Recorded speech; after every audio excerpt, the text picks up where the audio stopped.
Well, hello, everyone. Welcome back into the Elite Real Estate Podcast. Happy to be joining you again today, and got a very special guest that's joining me, and I'm very excited to bring him on right now.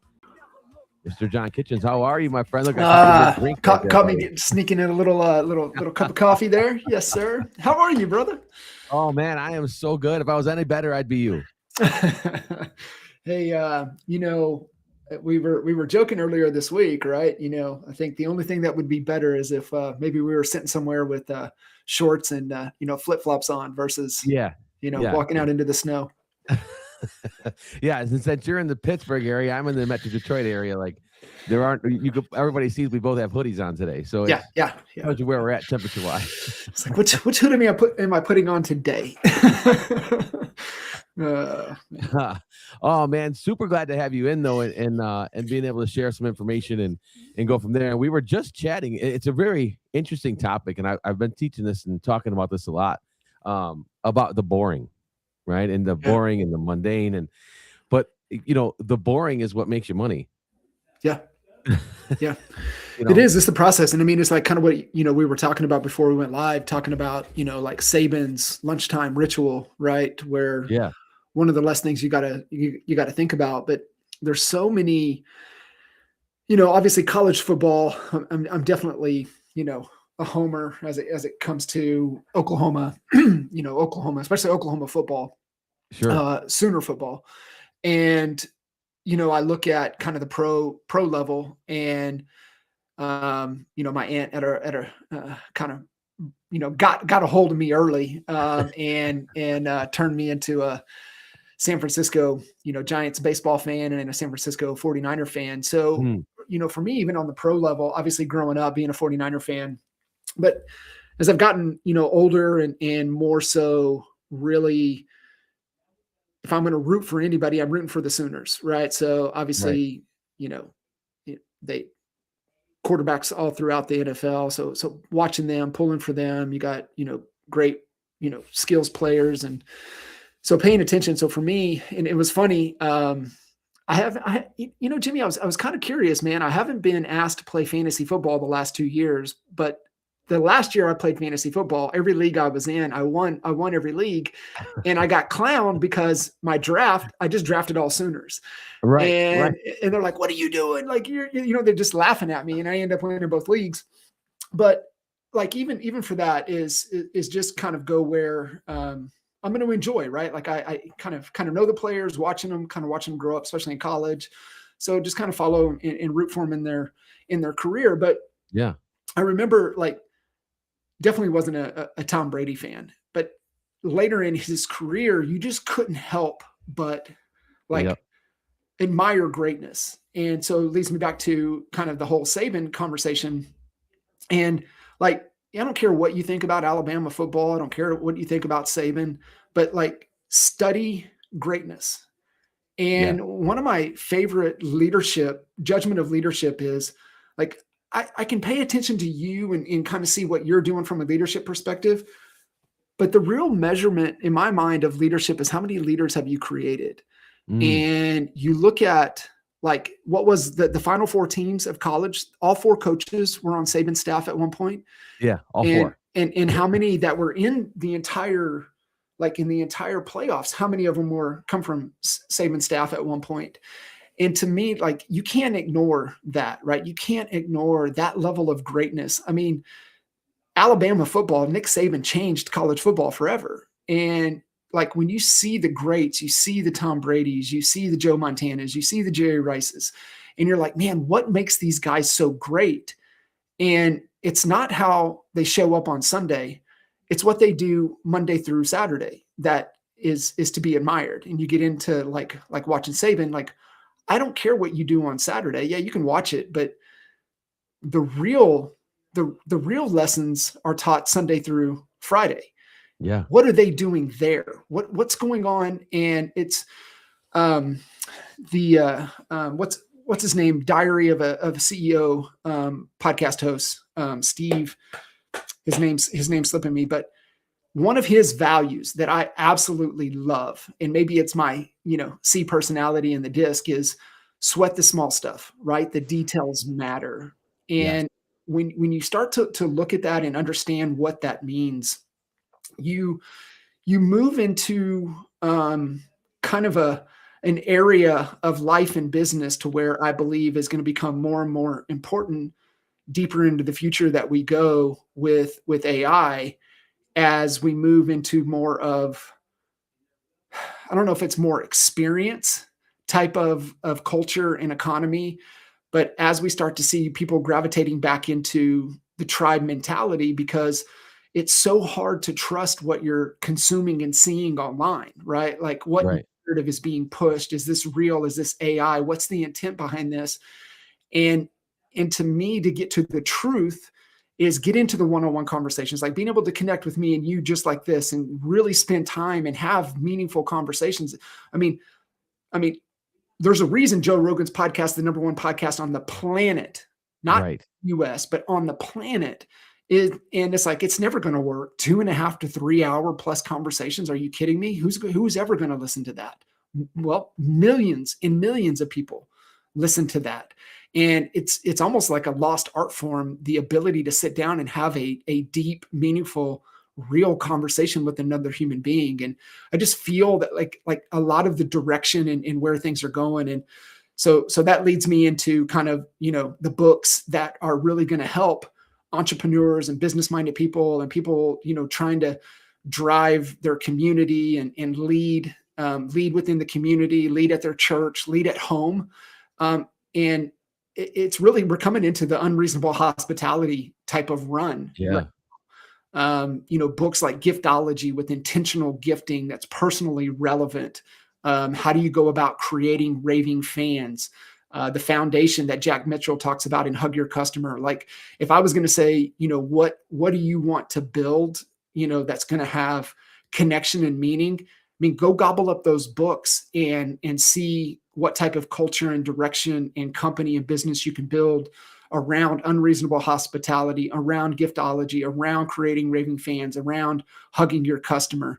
Like, go build your foundation on what it means to be of a servant fortitude, of a servant leadership, and really trying to listen and pour into people and help them solve what they're trying to solve.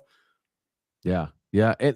There's so much to unpack with all this stuff, right? Like, and you talk about, did you watch the Rise of the 49ers, the new special that was on? I have not. No. Oh man, so good. Because it's funny because Tom Brady is the narrator, because he grew up in California, a Niners fan. So he, and he's like, Joe Montana was my guy, and it's such a cool thing to watch. And Bill Walsh, the madness behind the West Coast offense, right? And it's that attention to detail, getting things really boring, and I've been blessed enough to be coaching, high school basketball for 20 some years. And now I'm in this like mentor role, right? So I've got one of my former players, I'm his assistant now.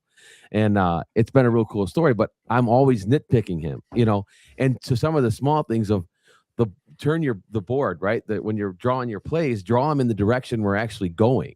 Like, turn the board so the players can actually see what you're doing. I said, because I said, I let him do it the one time the wrong way. And then the kids come up and like, am I going on the right side or am I on the left side? And he's like, well, I just drew it out. I said, yeah, but you drew it the other way.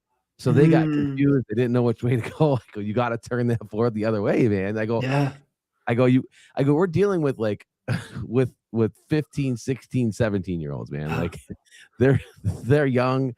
Hormones are bouncing all over the place. The crowd's loud. Like, there's so much going on. I go, doesn't know, like, it's always layers deeper. So you don't know what happened before the game. You don't know who's in the crowd that they're either trying to impress or trying to avoid. Like, you just don't know. There's so much little nuances that are happening. Yeah. And I said, you just have to simplify it for them. Like, just make it real easy for them. Make it real super easy for them. And it goes along those same lines, even with entrepreneurship and business and all those things, right? Because now we have all the AI, we have all the technology, we have all the CRMs and the systems and the shiny object things and all the things. And agents just keep trying all this stuff. And it's like, if you just went back to the basics, right? If you just said hi to people, told them you're a realtor, had a conversation with them, like you said, just like we're doing right now, and just talk to them. How much business you could get just by doing this. Yeah. Just connecting and listening. Yeah. And then, are you equipped to solve their problem, or do you know somebody that's equipped to solve their problem that you'll be able to refer over, right? Be of service. It really is. And I think, it's hard for people to sit and slow down for a second and take that listener role. But to me, that's a lot of maturity. That's growth on the self-awareness. That's on kind of the social development, the social skills, and being able to I think just be aware, right? Because once you have that awareness that, oh my gosh, I talk more than I listen. What's my, question to statement ratio? That's kind of one of the leadership principles, especially working with, people that I have the opportunity to work with, and on the leadership development side of things. I was like, what is your, cue to question to statement ratio? Is it off? Is it up? Is it upside down? Is it where it needs to be? And what we're looking for on that question to statement ratio is 80-20, right? 80% of the time listening, 20% of the time asking questions.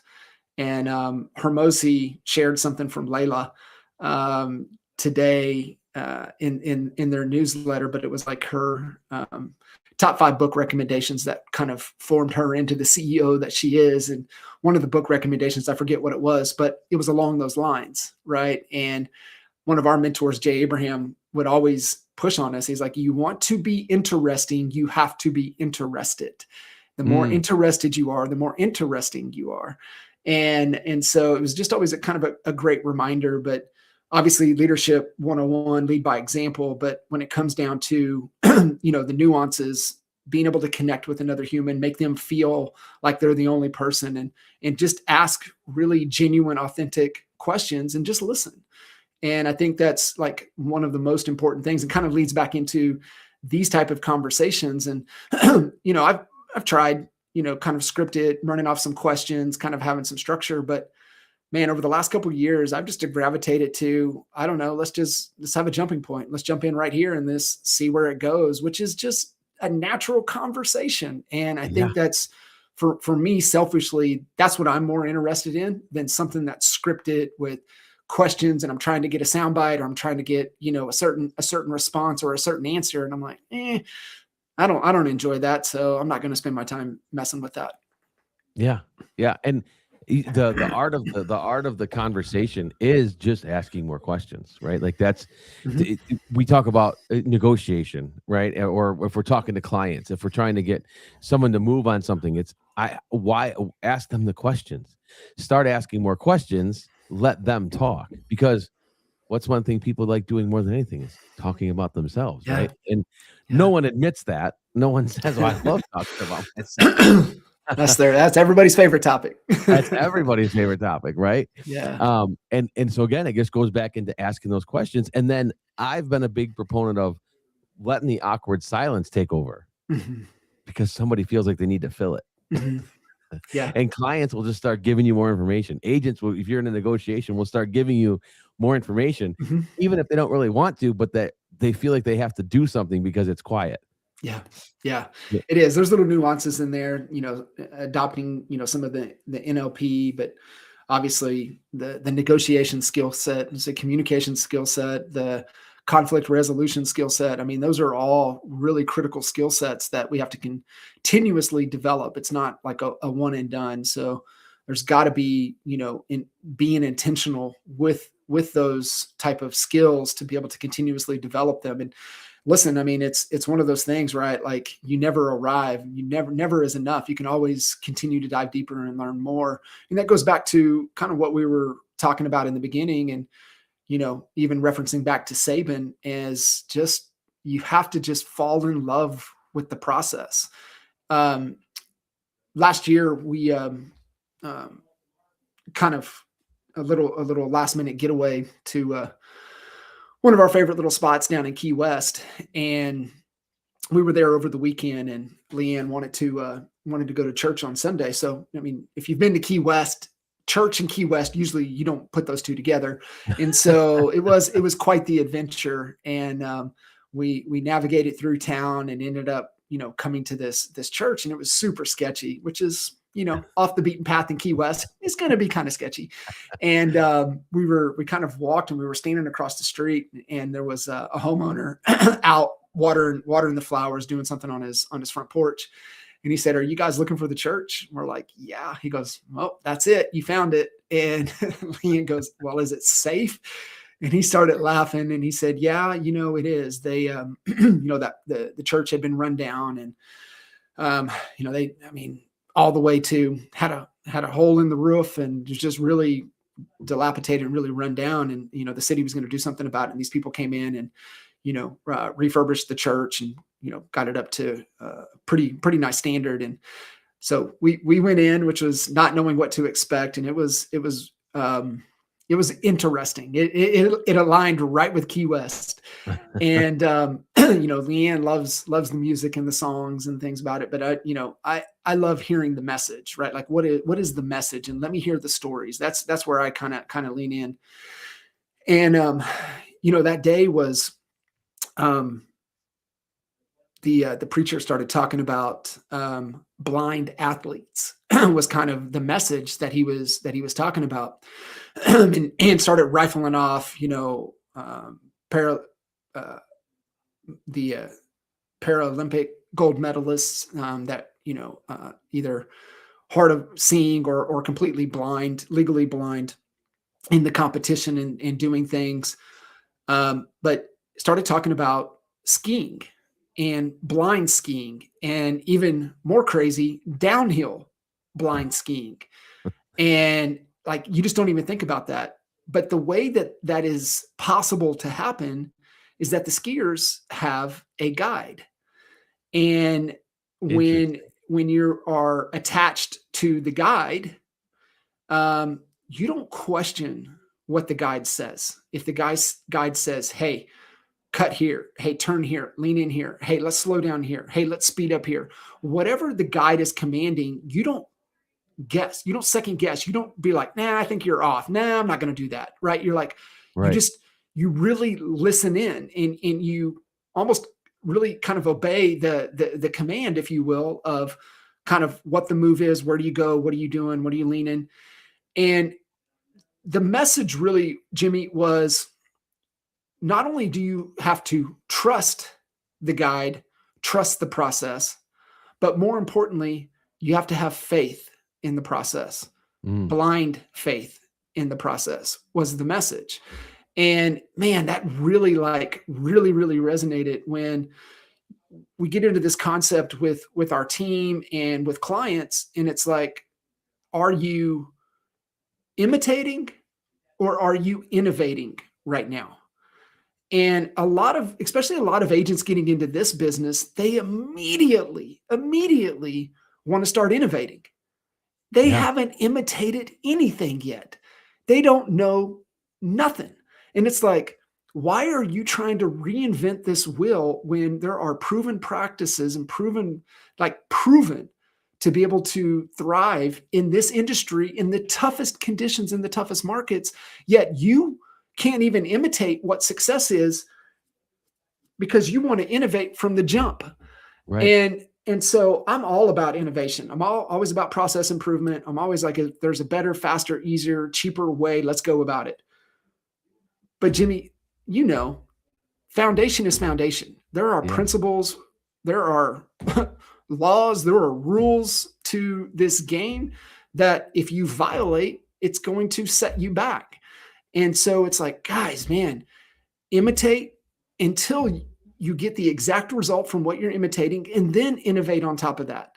So it's just a great reminder. And it's like, guys, listen, if you trust and believe and you see and there's actual proof and results, like, just have faith in the process, man. Just have faith in the process and imitate until you get to a point to where you're getting the same output, and then you can start innovating. So it's just a really good reminder, find a process that you believe in, that you can trust, and just have faith in the process. Oh man, it's so good. And I've always used the analogy along those lines of like the GPS, right? Like, you get in your car and no matter what, the map comes up. Now, if you don't put any direction in there, the map's still there and it just follows you around. Now, if you put a direction in there, if you put an address in there and you follow the directions, it'll take you to a place you want to get to. Yeah. But if you don't put anything in there, it's there and it works. It tells you what street you're on, but it's not telling you to go anywhere. Right. Yeah. So it's always that GPS model for me is like, well, it's there. It works. It tells me where I'm at. It doesn't tell me where I want to go unless I put what I want in there. Right. Yeah. Like, I start thinking about this now, right? And I have to do these things. And to your point, it's so true. You sit down with new agents and, they give you you talk about goals and whatever they're going to do. And they're like, I'm going to do this. And it happened to me when I first sat down with my first mentor and my coach. And I said, this is what I'm going to do. And he said, you're going to do something that no one in real estate has ever done before. I said, yeah, it's going to be great. He said, that's not going to work. But it took that person to say, listen, like, here's what you do. He said, and he put me on a strict regimen and it worked. 3 hours a day, you need to prospect. 9 to 12, that's your dial time. Put a sign in your door, sit down with your phone. Here's a list, or I'll get a list. Here's a dialer, sit down 3 hours a day. Boom, 4 to 5 houses a month, every month, right? Just like clockwork. Mm-hmm. And I was like, wow, it's just really boring. It's just really boring and it works. It's incredible how boring it was. And then my story was like COVID happened and I stopped prospecting because we couldn't go anywhere anyway. Right. So I wasn't prospecting. And then, 6 months later, when everybody was back, I didn't have any business because I wasn't prospecting. And then I was panicked and I got back with him and it was Brandon Mulrennan.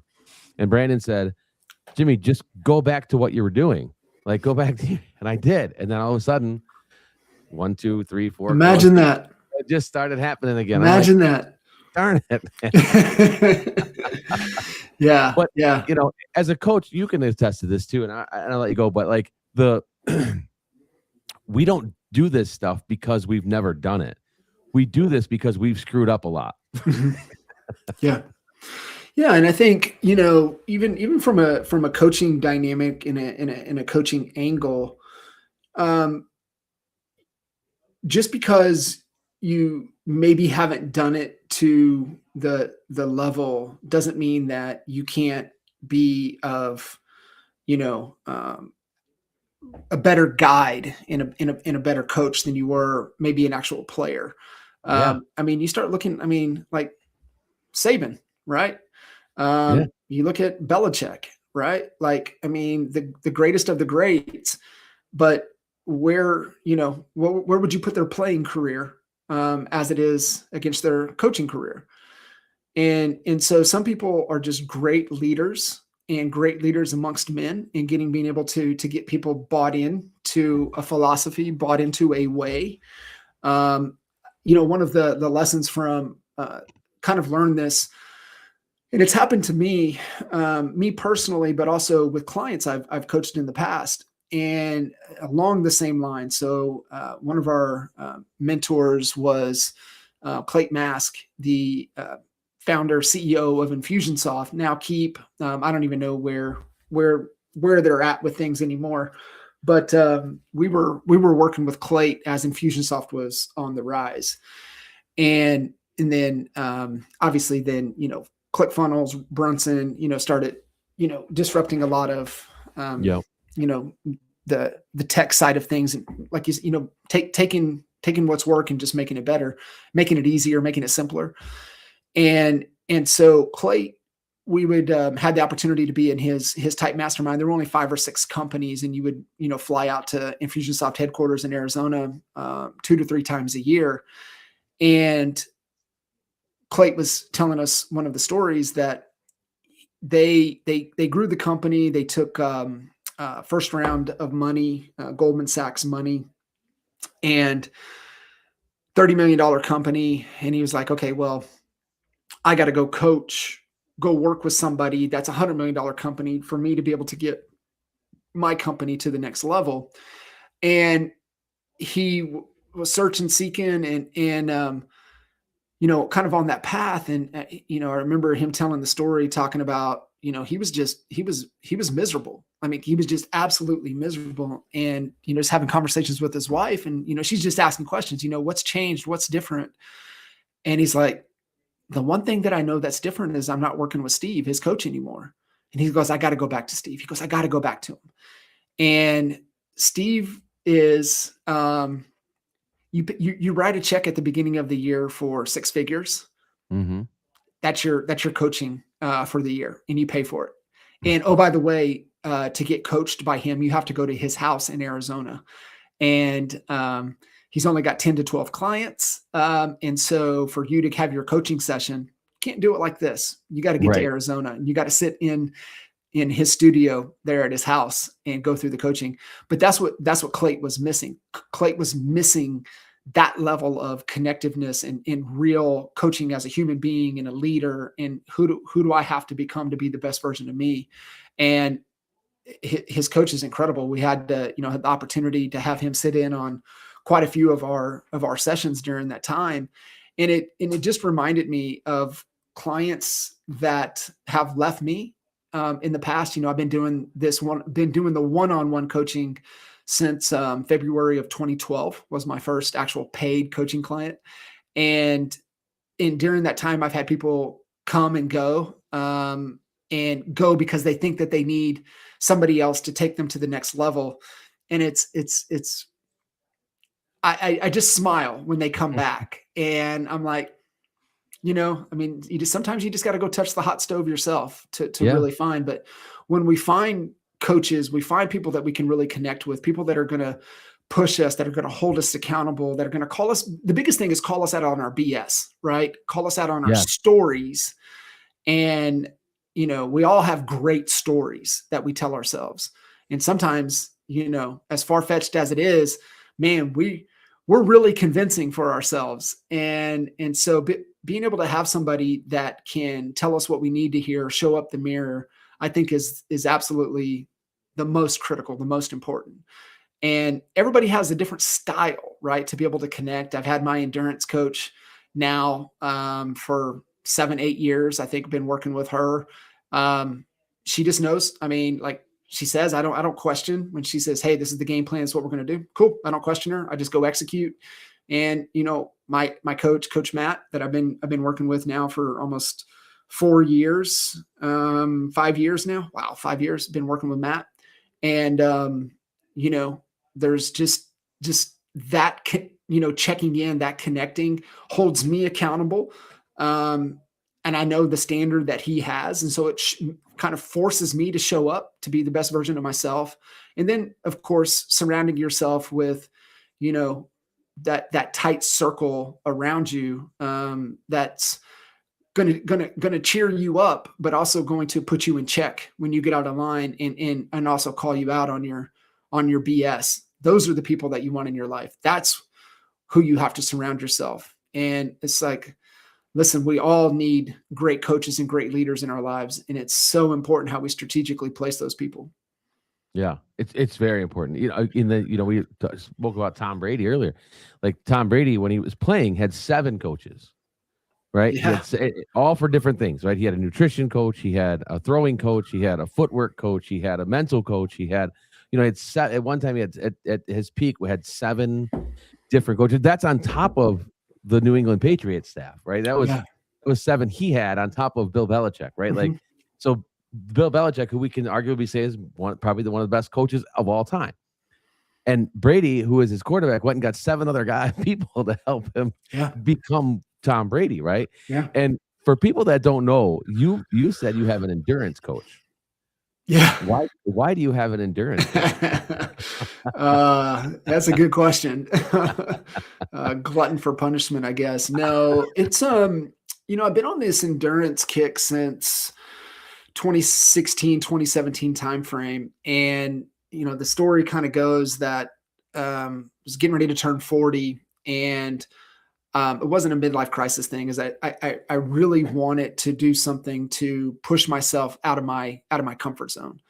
And, up to that point, I'd hit the gym 5-6 days a week, but when it came to kind of the endurance side of things, maybe the fun run 5Ks, the beer runs, that was about the extent of it. And so I really set my sights in on, running a marathon, which was going to be really mentally and physically challenging for me, to even comprehend going 26.2 miles. And so went down that path, and it was really I thought it started out as kind of an honor of my mom. I lost her when I was 11. She was 2 months shy of her 40th birthday. So that was kind of the trigger, right? It's like, hey, mom died 2 months shy of turning 40. I'm going to turn 40. Let's do something. And so we settled in on locked in on a marathon, and not just any marathon. Of course, I had to do the New York City Marathon. And the New York City Marathon, for people that don't know, it is a money-making machine. That's all it is. It's a money-making machine for the city of New York and all of the charities that go and support it. It's not as prestigious as Boston, right? Like, you got to be a freaking gazelle to be able to get into qualify for Boston.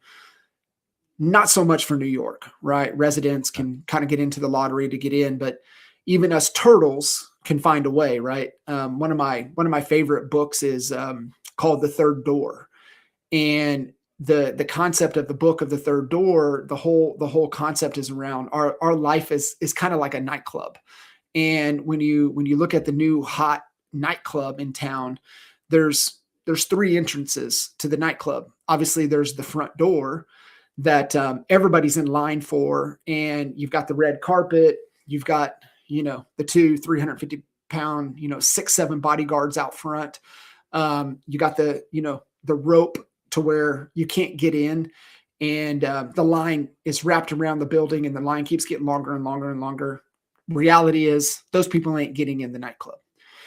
The second door you have is the side door, which is the VIP entrance. That's the celebrity entrance. That's the somebody, you got some pull, you're getting in, right? So you got the celebrity entrance. Then there's the third door. And that door could be a window. It could be a door down into the basement that you have to work your way up. Like I said, it could be a window. It could be up a ladder coming in down on the roof. Listen, there is always another entrance, always. And that was always kind of been, we've always adopted that third door mentality. It's like, listen, I'm getting in. Like, you can let me in the front door, you can let me in the side door, but I promise you, I will see you on the inside. If you don't want to let me in any of those doors, I'll see you in there. And we've always just kind of had that mentality, right? We're getting in, we're going to wherever we want to go. And I mean, you've been around us long enough that you're like, yep, that's exactly how those boys are. Cause that's exactly how we all are. And we pushed each other on that. Right. And so when you look at kind of getting into the New York City Marathon, I'm like, okay, well, I'm a turtle. I can't qualify. I don't live in New York. So how can I get in? And so we started exploring all of the ways. And what was crazy is I settled in on the cancer center in New York City and ended up running for Fred's team, which you had to raise X number of dollars. And I think for during that time, it was like $5,000. You could pay it or you could raise it. I ended up raising all of it to be able to get, into and being able to go to the race. And it was magical. It was the one and only time my dad ever went to New York City. So I got to take him, got to, share that experience with him. But as I was going through that journey, because I made the decision like in February of that year, and, New York City runs it the first Saturday in November, first Saturday or Sunday in November. And so I had that whole year to prepare for it and go through it. And man, what a magical experience. And what ended up happening during that process is that I realized it wasn't my mom I was doing this for. I couldn't imagine, right?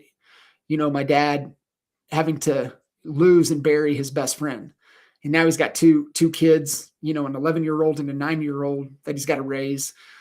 And, we get settled in and, he ends up meeting somebody else and marrying her. And they were married for 25 years. And he ended up losing her to cancer as well. So that was the thing. I lost my mom to cancer. And then my dad's second wife, stepmom, ended up losing her to cancer as well. So it was just kind of fitting that, oh my gosh, here I am, running the New York City Marathon, raising money from the Cancer Center to be able to, get in and run this race. And so learned a lot during that process. And then later, early next year after the marathon, we were out in LA for one of the digital marketer. They used to hold their massive event is traffic and conversion. They used to run another one called Content and Commerce. Absolutely loved that event. That was by far my favorite. It was even better than traffic and conversion. And it was like the last year they were doing it. And we're like, why are y'all not doing this anymore? But they ended up selling traffic and conversion, so it all made sense. But the keynote speaker at the event was Jesse Itzler. Now, we were familiar with Jesse because of Living with a Seal, right? So we had gone through the book, and nobody knew who Goggins was yet. But we were able to go through and listen to Jesse from stage. And it was one of those moments, right? We've all been sitting in the crowd, and the speaker, we feel like we're the only one in the audience. The speaker is speaking to me. And Jesse said something that really resonated. And he said, one of the worst things that we can do as a human being is accomplish a major milestone and not immediately reset the goal. And I was like, holy shit. I was like, Jimmy, major milestone physically for me, mentally, being able to go through that, have that experience with my dad. I hadn't reset the goal. And a couple weeks later, I get a text message in typical Michael Reese style, and it's a link to Ironman Florida, 10-year anniversary of Ironman Florida. And I'm like, what in the heck is an Ironman? Or like what? Right. So, okay, I'm not a commit and figure it out guy. Like, listen, I don't believe you commit and figure it out. I believe you figure out what it is you want, reverse engineer what it's going to take, and then you ask yourself, is that something I can commit to? That's that C. That is. And so I then went down the rabbit hole. It's like, okay, 2.4 miles in the water. I can't comprehend that because, Jimmy, I'm from Oklahoma, man. If we're in the water, we put the life jackets on upside down like a diaper and float in the water with the beer in our hand. That's the extent of the water for us. And 112 miles on the bike. I'm like, man, I haven't been on a bike since junior high. 26.2. I got that. I know what it takes to run a marathon. And so started unpacking, and really what I was looking for is how much time is required to train to be able to pull this off. And so did my research, went through, studied everything. And what I found was going to be about 14 hours a week of training time, not prep time, not recovery time, actual training time. And I think this is important with all massive goals that you're wanting to accomplish. One, what is it going to take? How much time? Because that's the caveat here, right? Yeah. And this is the one step that I see people that can make things happen versus those that talk about things that don't. They don't understand the amount of time required in order for that to be true. And so I started having conversations, and I was like, okay, hey, my son was full steam ahead in karate at the time, and he was going 3 days a week. And I'm like, I need all the time on Saturday. And so I had to get buy-in that I can't take him on Saturday, but guess what? I can take him on Tuesdays and Thursdays. But I need coverage on Saturday. Are we good? We're good. Cool. So then made the commitment and start going down that path. Another lesson learned in this path, Jimmy, was sometimes we figure things out and we ended up getting rewarded for bad behavior. What I mean by that is I figured out how to run a marathon on my own, just watching videos, reading training guides, following a printed out, training schedule. Wasn't built for me, but it was a training schedule and I could follow it. And guess what? I got across the finish line. It worked. Although I was limping across the finish line because on mile 11 of that marathon, my IT band on my right leg locked up. So going to run about a 10-minute mile to running about an 18-minute mile because of my IT band. So 11 miles, good to go, having fun, greatest experience. New York City Marathon is insane as you go through all the boroughs and everybody's out partying. It's just a fun atmosphere. But I had the opportunity to go from mile 11 to mile 26.2, gimping with a almost inflamed IT band, and it was just absolute insane misery. But I finished. So that was the first being rewarded for something I figured out on my own. And so I started to develop this false belief. I'm going down this full Ironman training all on my own. I get 2 months out from the event. And I had one of those aha moments. And I looked in the mirror and I was like, dude, you are the biggest idiot on the planet. Your dad's a Hall of Fame coach. You grew up in the locker room, on the floor, on the hardwood, out on the fields. But you know the importance of coaching. Dude, you're a coach. Yeah. What are you doing? And at that moment, I was like, I need help. And it was just one of the most like, dude, you're an idiot. You built up all of this false belief, all of this just nonsense. And I don't want to say thank goodness, but thank goodness Hurricane Michael destroyed Panama City Beach and they had to defer Ironman Florida. We couldn't race. What that did is that gave me an extra 5 months to train with a coach, to where the next April, instead of racing in November for Ironman Florida, our first Ironman event was the following April in Texas. And I'm telling you, the hard work, and this goes back to just trusting the process, having faith in the process and putting in the work. The event was fun. 17 hours for me, because like I said, I'm a turtle, but 17 hours, and I had a smile on my face the whole time. And it was just because the training was harder than the event. But that's what a coach will do, right? A coach will push you hard, then you want to go on your own and get you uncomfortable. And that's what my coach was able to do. Got me really uncomfortable, made sure I put in the work, and come race day, like I said, man, I had a smile on my face the entire time. I had no injuries, like nothing. It was just a fun, enjoyable day. Ironman Texas. Went on to do, ended up going later that year and did Ironman Florida. So we did get Ironman Florida, and then pandemic hit, and we were supposed to race twice. We were going to race twice during the pandemic that year of 20, and kept getting deferred. And it's like, it's one of those things, hurry up and wait. And mentally I was like, I'm good. And so we ended up doing Ironman Tulsa because my sister at the time lived in Tulsa, and my dad was able to come up. And that was the first time it was the only time my dad ever got to see me, finish cross the finish line for an Ironman. And so then we turned our sights to longer distance. So right now we're on this 100-mile run kick.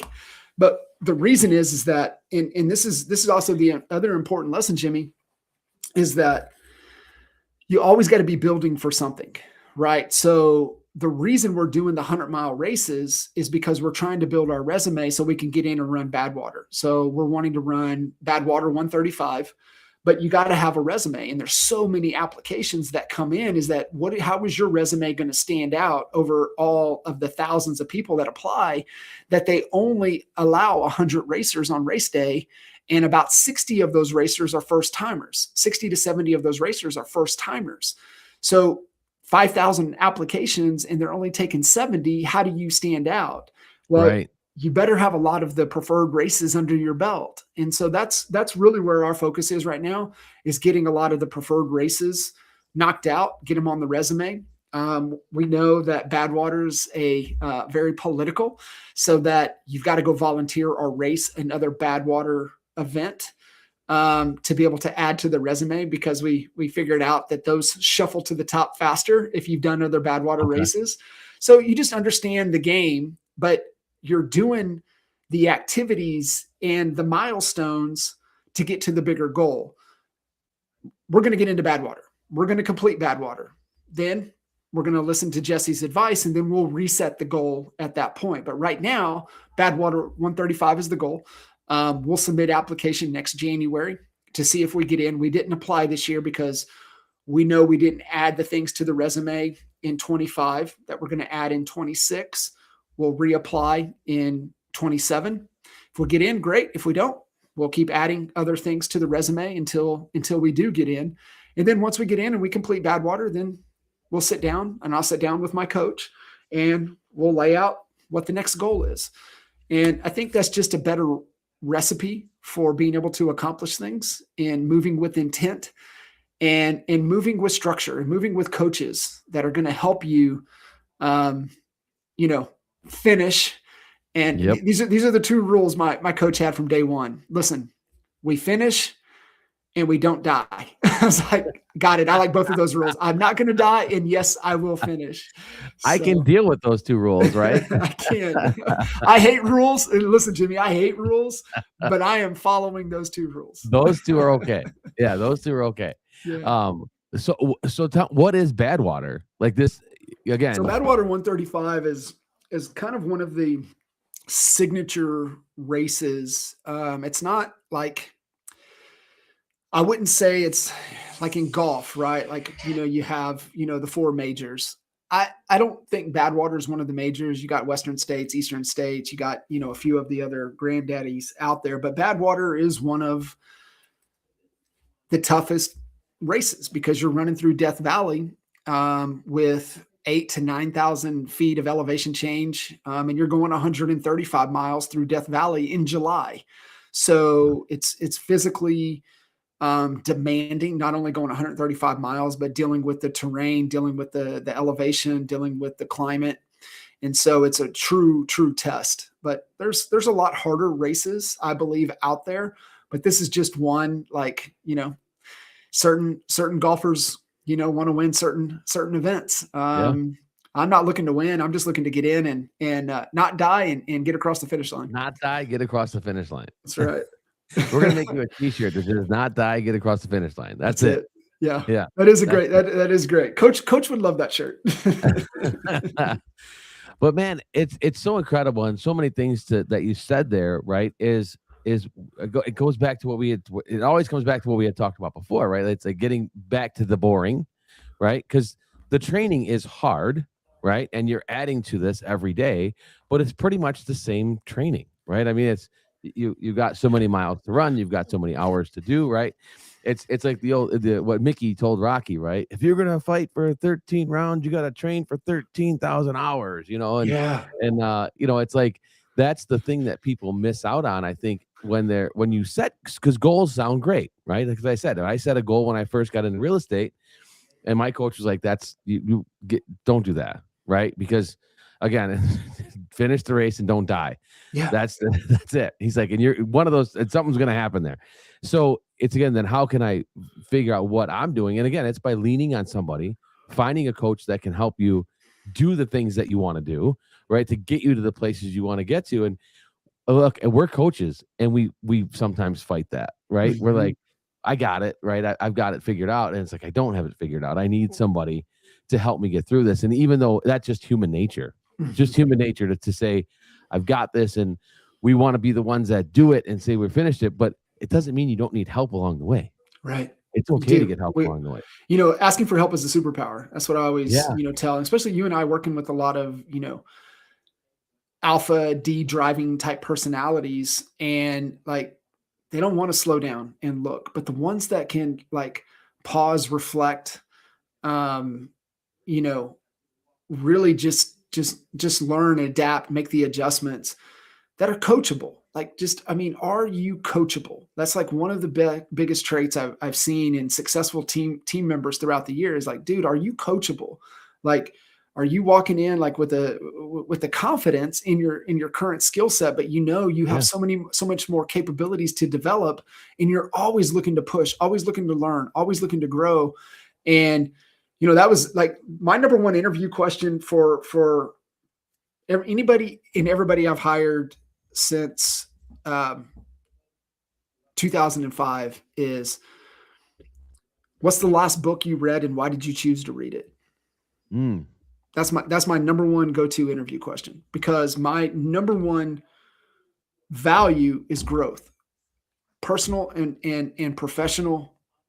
Every day you're doing something to grow and get a little bit better personally and a little bit better professionally each and every day. What are you doing? So like, if on my team, like if you can't commit to in some type of course, inside some type of development, or reading some book, you got to have one of both. What training are you going through and what book are you reading? And we wrapped up with the team. I mean, it's Friday. So we did Friday wrap up a couple hours before you and I jumped on here, and how we wrap up every one of our team meetings. What was your biggest takeaway from what you were studying or what you read that you want to share with the team? And everybody goes through and they share their biggest takeaway from what they learned. And an absolute gem that I got from our good friend, Mr. Nick Nanton. Have you had a chance to spend any time with Nick? I know Kurt has. I haven't. No, Kurt keeps telling me, and then I haven't had the chance yet. I'm like, Nick's amazing. Anytime that you get an opportunity, like with Kurt, to go spend some time with Nick, jump on it. Nick is, I always joke, he's the most connected human I know. It's like, if you've ever played, the late night games of drinking games or whatever, and it's like, if you Lifeline, you only had one call to call one person, who would you call? Every time I go, Nick Nanton. They go, are you serious? I'm like, yeah, I'd call Nick Nanton, because Nick is so connected that he would be able to coordinate and make whatever situation I got myself into. He would be able to call 7 people that would be able to get me out of whatever I'm in. Nick is the guy. He's that guy. And we were chatting a little bit, and one of the guys in our text accountability group was like, man, dude, I got to, cause he's training for a marathon. He's like, man, the weather's so bad in Philly this week. I gotta, put 17 miles in on the treadmill. He goes, man, I'm just like, what books do you guys have? What podcast do you have? And Nick goes, dude, if you haven't had a chance to listen to the Robert Rodriguez and Joe Rogan podcast episode, it is an absolute must. Jimmy, I'm telling you, go listen to that. If you have an opportunity to listen to it this weekend, go listen to it. It was Robert Rodriguez, film director. He changed the way movies are made. Was on Rogan in April of last year, and I can't believe I skated over it. Like when he said that and I found it, I was like, how did I miss this one? Right. But I'm telling you, from a creativity standpoint, in a viewpoint on life and looking at things and how you do things, it's some of the most sound advice that you could listen to. And one of the things that he said in there, and he talked about it, but the way I took it and kind of have documented it and kind of going back to here, thinking about it over this past week since I listened to it, was don't try to make hits. Focus on the entire body of work. And I was like, oh my gosh, how freeing is that? Because like you and I were talking, 311 on EML, we're like 780, 790 podcast episodes. And I'm like, I'm not focusing on making a hit every time out. I just want the entire body of work to be like, damn, man, there were some bangers in there. There were some so-so in there, but the entire body of work was just fantastic. And to me, that means more than just trying to make, something go viral or trying to make this one banger of a hit. It's like, no, it's like, dude, judge me on the entire collection of work. Yeah. And it was just so like resonated so deep, but there's so many good nuggets in there, man. You get a chance, go listen to it. April of 25, okay. Robert Rodriguez and Joe Rogan. It was Joe was like leaning in all the way. Robert had him. It was a fantastic conversation. And you're so spot on about that. And that resonates, like not focusing on the hit, right? Because it's like when agents will tell me, oh, I need to work on my logo. My logo needs to be, I'm like, no one's going to pay attention to your logo. Let's just be honest. Right. No. Like this E is simplicity is genius. That's my E. It's the elite, everything, elite edge network. It's all the E. So it's black and white. It's pretty simple. And I learned this from another, Robert Courtney. He's a local guy, but he's a marketing master. Right. And one of the things he said, you make the logo doesn't make you. Mm-hmm. And I was like, wow. Yeah. Everybody's in Canva trying to figure out the next logo. And that's it. And I'm like, if we really look at it, the McDonald's M is just an M. It's, the Nike swoosh is a swoosh. Adidas is 3 stripes. Like there's nothing. Coca-Cola is just cursive letters. It's nothing. Yeah. There's nothing fancy about any of those things, but you know what they are. Yeah. And it's to your point, like you don't have to make a smash every time. Even doing this show, I don't have to have, and again, I'm over 60 some episodes, 70 episodes in with just this one, Free for All Friday, which was the other one I did. We were, 2 years into that one. So we've been doing this for a while, and it's like, if I go back and look, there's some probably bad ones. Sure. Yeah. But it's like, okay, I slipped there. I wasn't as prepared there. Oh, I missed an opportunity there. Okay. Then you just put it in the memory bank, and then you make those adjustments on the next ones going forward. Yeah. Yeah. It is. And it's simple. Again, simplicity is genius. Right. And you said it the other day when we were talking, but I go back to the Simon Sinek thing all the time too, the golden circle, right?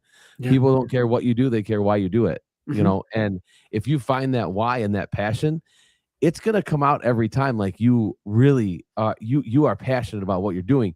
You found this in running, right? Like you found this in challenging yourself and doing this. Now, all of a sudden you're challenging and doing it with other people, and they can't say, well, what have you done recently? Well, I just ran 135 miles. Yeah. It's not, again, the end result is the 135 miles. Mm-hmm. It's the million miles you ran before that to get to the 135. Yeah. It's the mornings, like right now, it's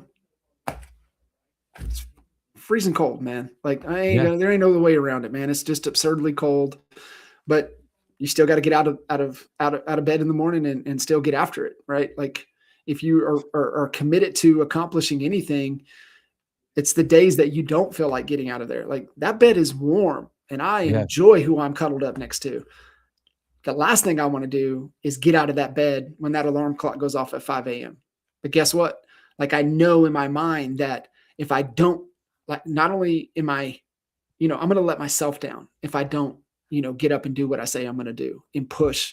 And I think it comes from the real conviction and the real commitment to what it is that you're wanting to do.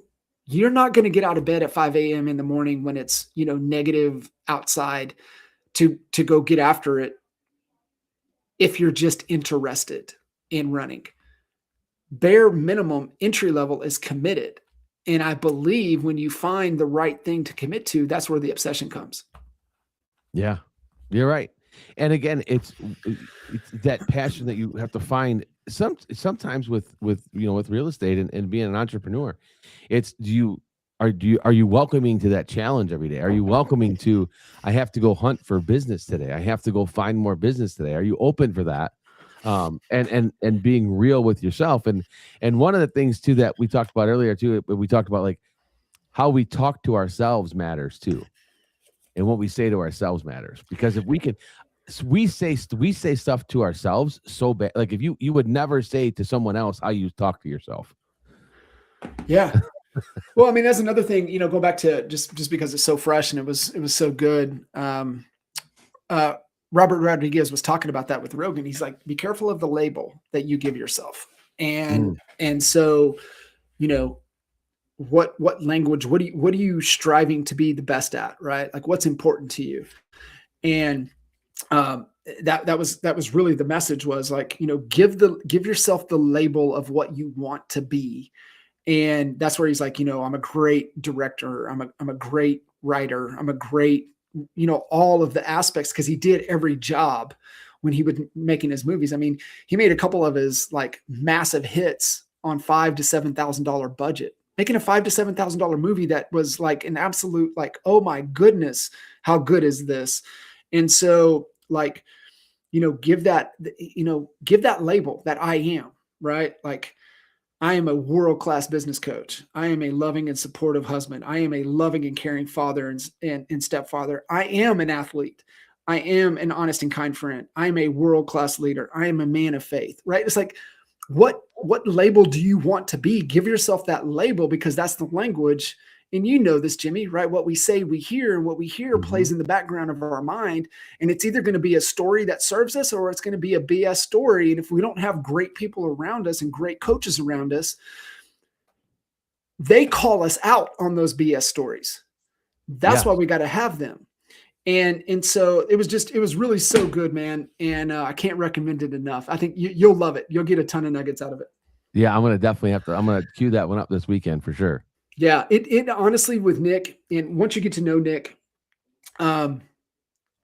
it forced Nick to let go of the monkey bar he was hanging on to, because he had his day job, but he was pursuing his hobby, and it forced him to let go of his day job to where his hobby became, the thing that he's living his life in right now. Right. Oh man. I love it, brother. Hour goes by so fast when the conversation is this good. Oh man, so good. I appreciate you, my friend.